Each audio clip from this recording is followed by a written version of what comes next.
Fogata nocturna. Historias.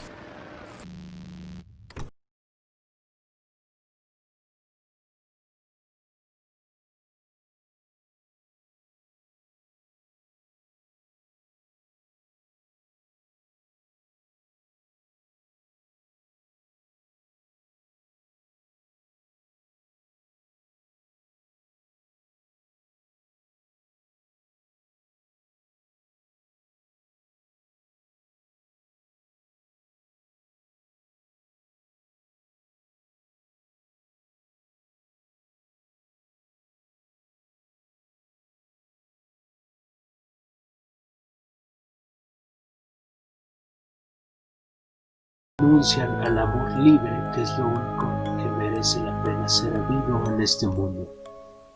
En 15 días me caso. Es una mujer pobre, baja, rubia, gordita. Te dirás, ya que pienso de esta manera porque me caso.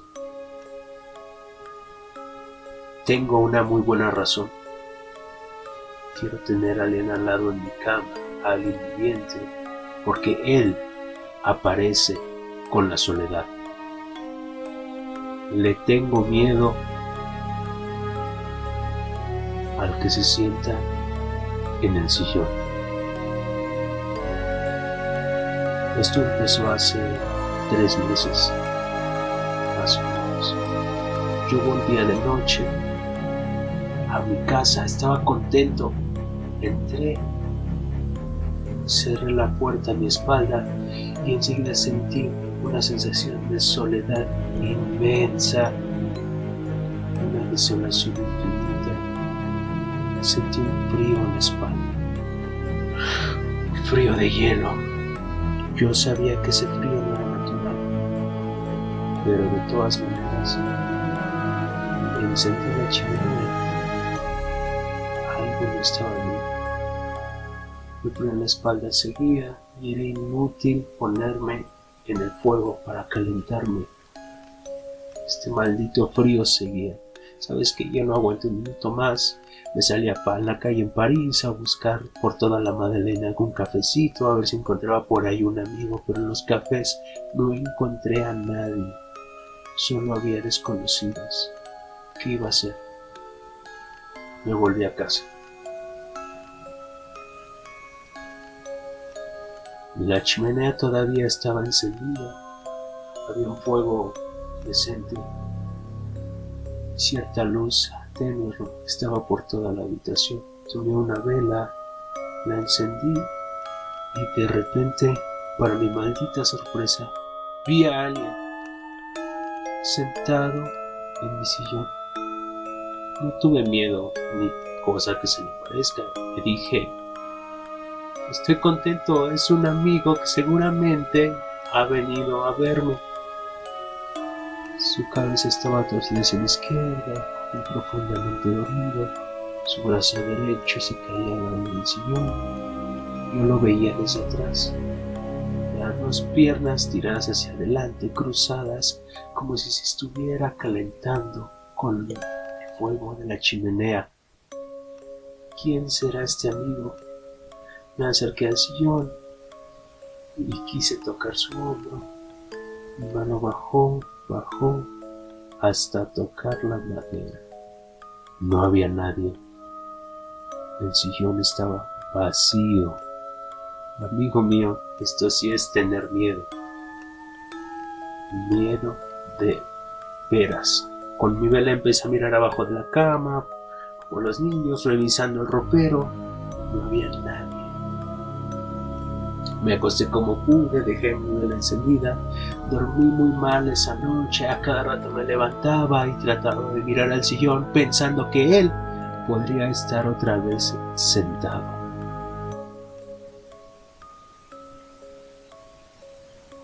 Lo que no quiero es volver a sentir miedo. Él aparece con la soledad. Siempre está ahí. Cuando vuelvo por las noches, me quedo ante mi puerta 15 minutos sin atreverme a entrar a mi propia casa porque la siento invadida. Entro y miro desesperadamente, aterrado, y no hay nadie. De repente me doy la vuelta y veo mi sillón que está aparentemente vacío, pero yo sé que él está ahí. Esa noche no lo volví a ver, y a la otra noche maldita, y al otro día, pero él nunca se fue.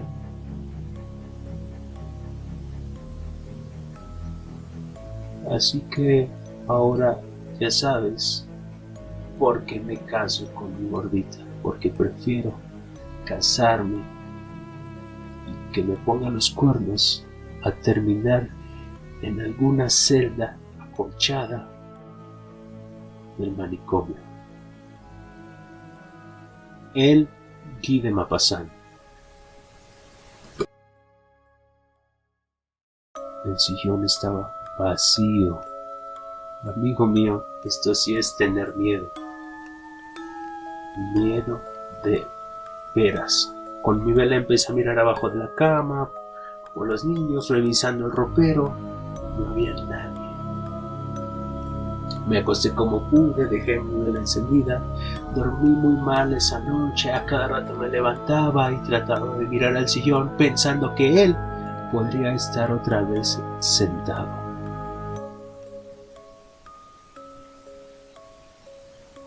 Lo que no quiero es volver a sentir miedo.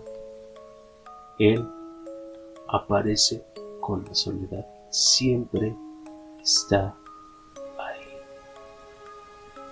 Cuando vuelvo por las noches, me quedo ante mi puerta 15 minutos sin atreverme a entrar a mi propia casa porque la siento invadida. Entro y miro desesperadamente, aterrado, y no hay nadie. De repente me doy la vuelta y veo mi sillón que está aparentemente vacío, pero yo sé que él está ahí. Esa noche no lo volví a ver, y a la otra noche maldita, y al otro día, pero él nunca se fue.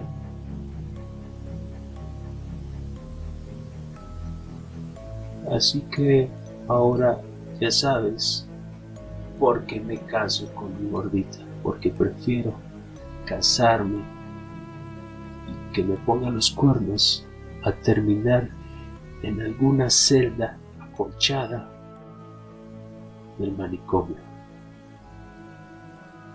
El Guy de Maupassant.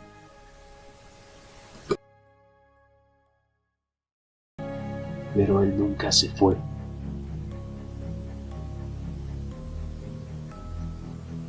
Así que ahora ya sabes por qué me caso con mi gordita, porque prefiero casarme y que me ponga los cuernos a terminar en alguna celda acolchada del manicomio. El Guy de Maupassant. Del manicomio. El Guy de Maupassant.